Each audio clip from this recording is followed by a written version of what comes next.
Namo Sang Hyang Adi Budaya, Namo Buddhaya. Pertama-tama saya mengucapkan selamat kepada Bapak Ibu penghuni di panti ini. Selamat datangnya tahun baru Imlek yang baru saja kita sambut bersama-sama. Dan perhitungan tahun baru Imlek ini kita sudah ada hitungan 2574. Namun ada juga memberi tahunnya dengan tahun Masehi. Jadi Imlek 2023 ya, 2023 ya, 2023. Di saat Imlek biasanya kalangan masyarakat Chinese ya menyambut dengan sukacita, dengan kegembiraan yang luar biasa, menyambut datangnya pergantian musim dari musim dingin ke musim semi. Di dalam kalangan masyarakat Chinese, di saat merayakan tahun baru Imlek ini ada yang dominan, aksesoris yang dipakai itu menggunakan warna merah ya. Di atas kita ada warna merah yaitu lampion ya.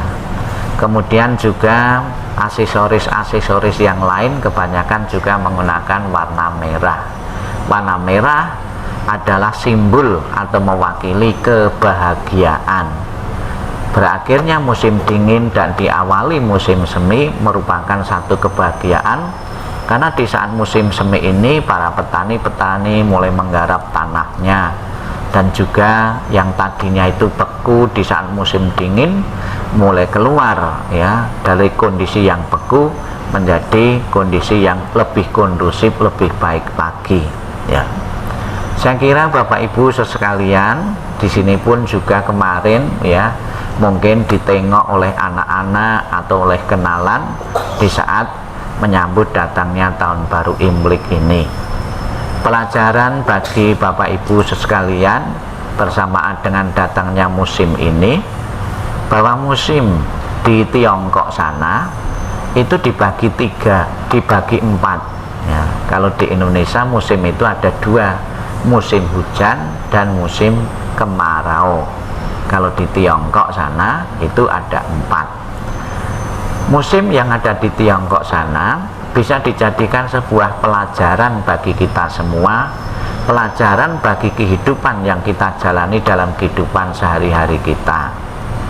Ada perumpamaan ya, musim semi ini diumpamakan itu manusia baru lahir, bayi lahir ya, baru lahir. Kenapa seseorang dilahirkan? Karena kita masih memiliki buah atau memiliki karma, baik itu karma baik maupun karma buruk, sehingga kita akan dilahirkan kembali. Di saat kelahiran seorang bayi tentunya akan mendatangkan satu berkah bagi keluarga itu dan juga berkah bagi yang lainnya. Maka datangnya bayi ya itu disambut dengan sukacita. Itulah perumpamaan yang pertama, yaitu musim semi ibaratnya itu baru lahir, bayi baru muncul atau lahir. Itu yang pertama Bapak Ibu. Kemudian yang kedua, setelah bayinya lahir, tumbuh menjadi anak yang cerdas, menjadi anak yang dewasa ya. Ini diumpamakan musim panas ya. Mohon maaf ya, bayi tumbuh dewasa itu adalah musim panas ya. Apa yang terjadi di saat musim panas? Ya di saat musim panas biasanya tinggal di daerah-daerah dingin. Kita pun kalau minum biasanya juga milih yang dingin ya. Ini ibaratnya seorang anak yang sedang tumbuh dewasa, itu ibaratnya musim panas. Kemudian setelah tumbuh dewasa, manusia berkembang itu menjadi musim rontok ya. Musim rontok itu ibaratnya itu ya orang-orang tua ini setelah lahir, kemudian mereka berkembang, terus ada yang nikah, kemudian beralih ke musim rontok ya. Di saat musim rontok terjadi perubahan yang luar biasa ya.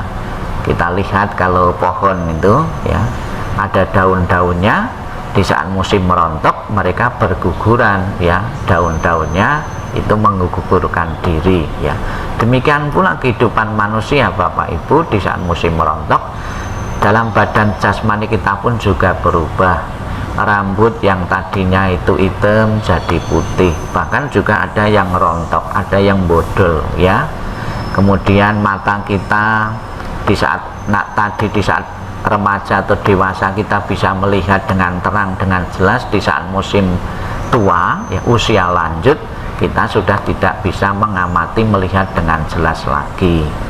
Kemudian juga kulit kita jadi keriput, pendengaran kita juga berkurang ya, kekuatan fisik kita juga lemah sekali, ini di saat musim rontok ya.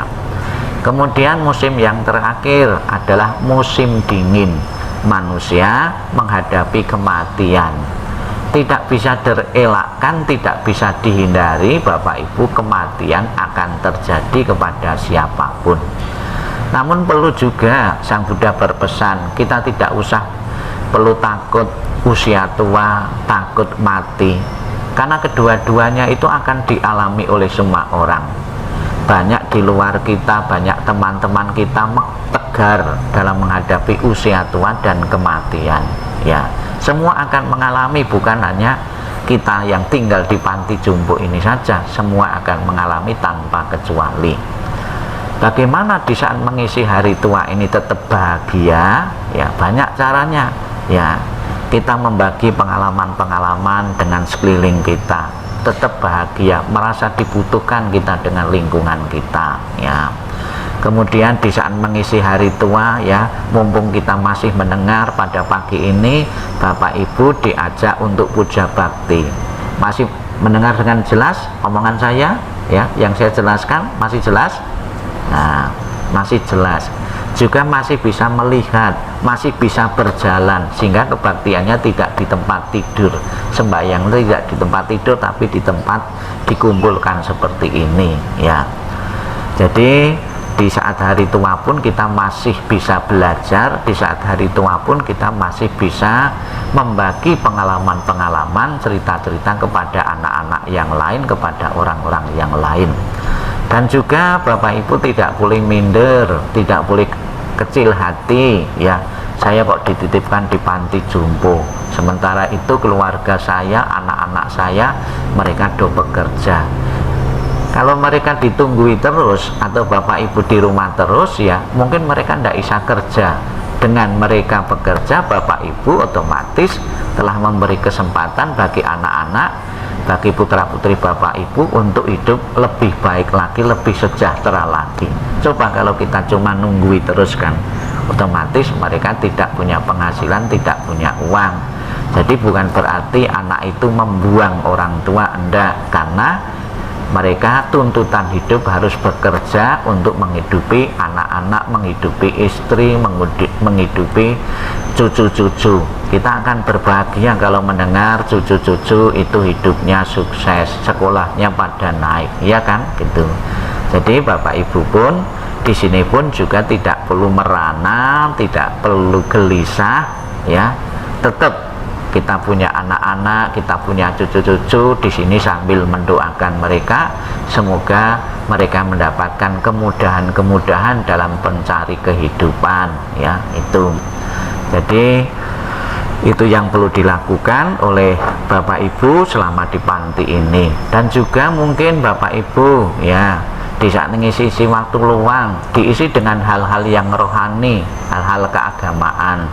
Mungkin Bapak Ibu bisa minta pengurus atau minta bante pegang tasbih ya, tasbih untuk wiritan ya. Ini untuk konsentrasi, untuk melatih pikiran kita agar pikiran kita fokus, tidak berpikir kemana-mana. Apa yang diucapkan ketika kita pegang tasbih ya, gampang ya. Di Buddha kan banyak sekali doa-doa dan mantra-mantra yang panjang, sedang maupun yang pendek ya. Kita karena sudah usia tua itu cukup menggunakan tasbih. Misalnya saja doa yang pendek, Om Mani Padme Hum, Om Mani Padme Hum ya, kita memuji Kwan Im, Om Mani Padme Hum. Kalau diterjemahkan dalam bahasa Indonesia mungkinnya terpujilah permata mulia Dewi Welas Asih Kuan Im. Kita mendoakan, di samping berdoa untuk diri kita, kita juga berdoa untuk keluarga, untuk orang lain, ya, diisi dengan Om Mani Padme Hum, Om Mani Padme Hum. Ada juga kita memuji Buddha Amitabha, ya, Amitofo, Amitofo, Amitofo, Amitofo, Amitofo. Nah, ada lagi doa-doa yang lain, bisa Sabisata Bawantu Sukitata, semoga semua makhluk hidup berbahagia. Kita akan selalu di dalam meditasi agar memancarkan welas asih dan kasih sayang kepada semua makhluk hidup dengan baik itu doa yang panjang maupun yang pendek, ya, kita isi dengan doa-doa, dengan rapalan-rapalan Buddhis. Daripada ketika bangun tidur Bapak Ibu langsung cari TV, cari remote untuk nonton TV, tidak ada habisnya ceritanya itu, atau cari HP, ya gitu. Tapi lebih bernilai, bermanfaat, menenangkan diri itu pegang tasbih. Apakah harus dengan tasbih? Tidak harus sembahyang itu, bisa juga Om Mani Padme Hum, Om Mani Padme Hum sambil duduk, ya gitu kan, semua bisa toh, semua bisa. Nah, coba kalau bisa dicoba, ya, coba kita bareng-bareng mengucapkan Om Mani Padme Hum, 1, 2, 3. Om Mani Padme Hum, Om Mani Padme Hum, Om Mani Padme Hum, Om Mani Padme Hum, Om Mani Padme Hum, Om Mani Padme Hum, ya.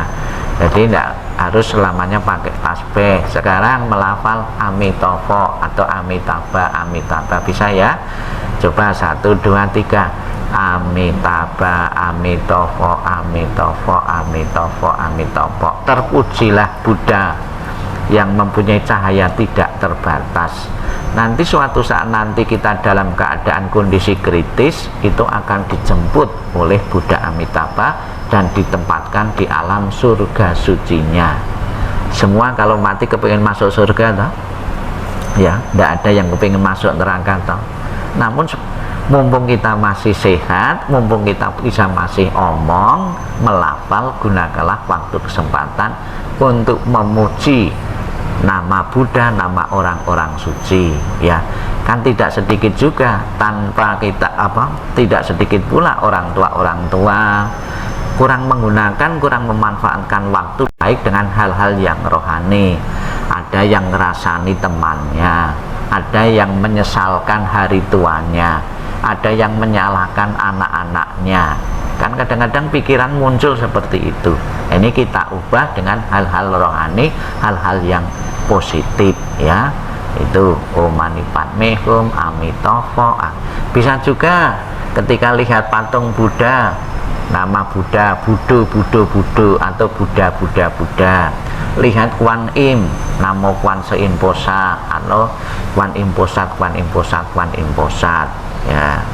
Jadi gampang sekali sebetulnya apabila nanti Bapak Ibu itu sudah melatih setiap hari rutin, ya, 5 menit, 10 menit, 1/4 jam sampai setengah jam, itu nanti ketagihan, ya, merasakan ketenangan dalam hati kita setelah mengucap itu akan ketagihan, ya. Kalau sehari tidak mengucapkan rasanya ada sesuatu yang kurang. Ketagihan dalam hal yang positif, yang baik itu tidak masalah, ya. Ada juga orang ketagihan minum kopi, minum teh, sehari tidak minum kopi atau teh gelisah sekali, ya. Dibiasakan ini hal-hal yang positif, ketagihan tidak apa-apa, ya. Silahkan, sanggup Bapak Ibu, nah itu silahkan kalau sanggup dijalani Om Mani Padme Hum atau Amitofo, Amitofo, ya.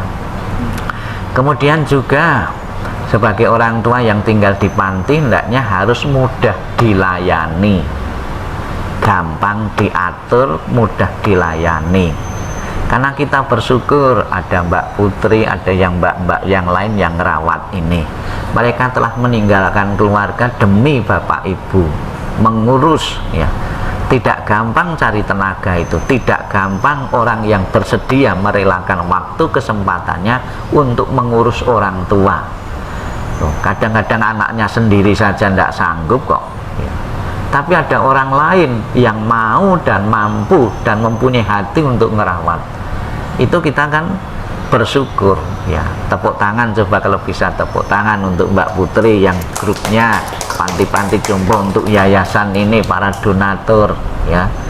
Kita doakan para donatur-donatur semoga sehat, usahanya maju. Kita doakan ya para pegawai-pegawai ya. Ada yang pernah berdoa untuk pegawai kita ya, semoga sehat, semoga bahagia ya.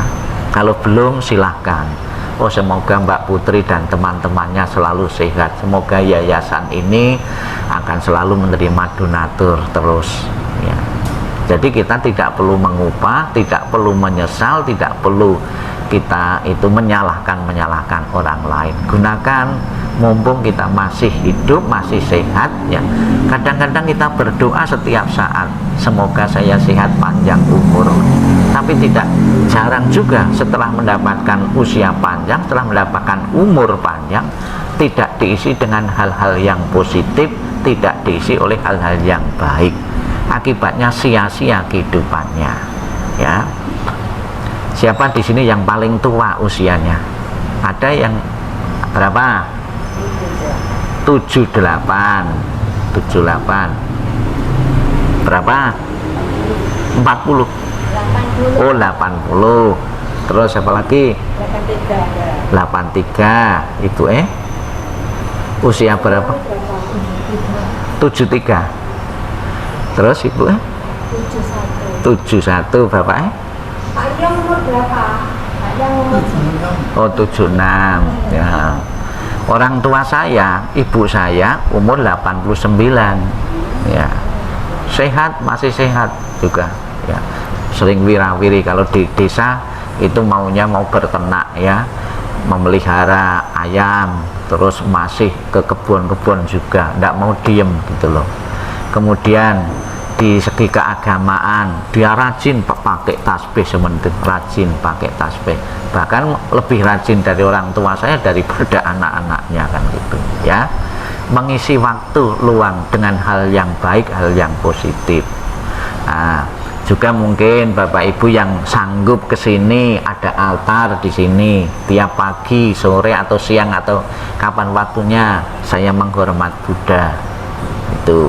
Tapi minta izin dulu ya, jangan sampai izinnya ke sini tapi malah pergi ke sana kemari, itu kan menyusahkan ya. Bisa juga ndak harus pakai rupang ini atau di sana atau dimanapun tempat. Saya menghormat Buddha, saya menghormat Dharma, saya menghormat Sangha, saya menghormat Kuan Im, tanpa harus menggunakan altar. Pikiran kita menghormat Buddha, Dharma, Sangha ya, gampang toh ya. Itu sekarang kegiatan sehari-hari di sini apa Ibu? Apa setiap hari-hari, tiap hari? Tidak ada. Nonton TV. Terus nyapu-nyapu bisa enggak? Masih? Oh, nyiram bunga ya, bagus. Oh, bersih-bersih di dapur ya. Namun demikian juga kita harus ya, di saat bersih-bersih juga harus tahu diri, kondisi fisik kita sudah tidak muda lagi ya. Hati-hati, mata kita juga hati-hati, sebab jangan sampai bersih-bersih nanti nyenggol gelas, nyenggol apa kan bersih. Pelan-pelan, sama saya nggak kelihatan. Oh ayah, itu ya, tetap aktivitas ya. Yang biasa rutin nonton TV dikurangi, sekarang Om Mani Padme Hum, Amitofo Amitofo ya. Itu ya. Ya, sudah banyak tuh di sini yang mendahului Bapak Ibu pergi, banyak toh, mendahului pergi kan banyak. Nah, Bapak Ibu termasuk orang yang mempunyai umur panjang ya, itu harus disyukuri ya. Banyak ternyata tidak sampai usia seperti Bapak Ibu sudah pergi dulu. Kenapa Bapak Ibu berumur panjang? Karena dalam kehidupan yang lalu Bapak Ibu selalu menghargai kehidupan ya. Apa yang kita nikmati, apa yang kita rasakan, apa yang kita miliki saat ini tidak tiba-tiba, tidak kebetulan, karena sebagai akibat dari perbuatan-perbuatan yang pernah kita tanam dalam kelahiran-kelahiran yang lalu ya. Siapa di antara Bapak Ibu yang kepengen besok kelahirannya akan datang itu tetap sehat hidupnya? Semua toh? Ya. Ya, semua toh? Ya, semua kepengen sehat. Bagaimana agar kehidupan kita tetap sehat? Mendoakan orang-orang yang sakit semoga cepat sembuh. Berbuat baik melalui pikiran, kita pun akan mendapat kesehatan. Kita punya obat, bisa membagi obat kepada teman-teman sekelilingnya. Ya. Bagaimana agar kehidupan yang akan datang Bapak Ibu kecukupan makan? Kalau punya makanan dibagi. Ya. Sekali wah makanan saya untuk saya saja kurang Bante, bagaimana mungkin dibagi ya? Ya. Kekurangan dari Bapak Ibu tetap bisa melupakan sebagai sarana kebaikan, tetap dibagi ya. Apabila memungkinkan dibagi untuk meringankan beban orang lain ya. Jangan sampai mestinya dapat jatah 2 ngambilnya 3 ya. Ya. Tapi harus dibagi ya. Jatah saya 1 tetap saya bagi, saya cuel untuk orang lain ya. Itu berpikir seperti itu ya. Ada kucing, ada hewan dan binatang berusaha untuk melatih membagi. Kebanyakan orang itu melatihnya bukan membagi, untuk mendapatkan. Serakah, tidak pernah puas. Orang yang serakah tidak pernah puas itu hidupnya menderita, hidupnya merasa kekurangan terus, tidak pernah bersyukur ya. Ya, jadi sekarang dirubah, sering membagi. Terus kalau pagi misalnya saja ketemu Mbak Putri ya, atau yang temannya, mengucapkan selamat pagi Mbak Putri. Ada yang seperti itu? Nyapa? Ya pasti ya. Nah, itu perlu diteruskan. Selamat pagi, sehat-sehat selalu, itu ya. Ya pasti. Kemudian Bapak Ibu di sini di panti harus merasa puas apa yang diberikan. Jangan minta macam-macam. Kalau ada makanan itu merasa puas ya. Jangan khawatir apa yang dimakan, yang diminum ya. Kebanyakan ada orang yang khawatir ya, ya ingat teman-temannya ya, itu ibu ini ya. Jadi Bapak Ibu Saudara sekalian, kegiatan ini adalah kegiatan rohani untuk membuat ibu lebih happy, lebih bahagia lagi dengan sembahyang ya, dengan berdoa ya. Sanggup ya Bapak Ibu ya, nanti ya Om Mani Padme Hum Amitabha ya, tanpa harus menggunakan tasbih, tidak masalah ya. Demikianlah Bapak Ibu yang perlu saya sampaikan, semoga berguna dan bermanfaat bagi Bapak Ibu saudara sekalian. Sadu, sadu, sadu.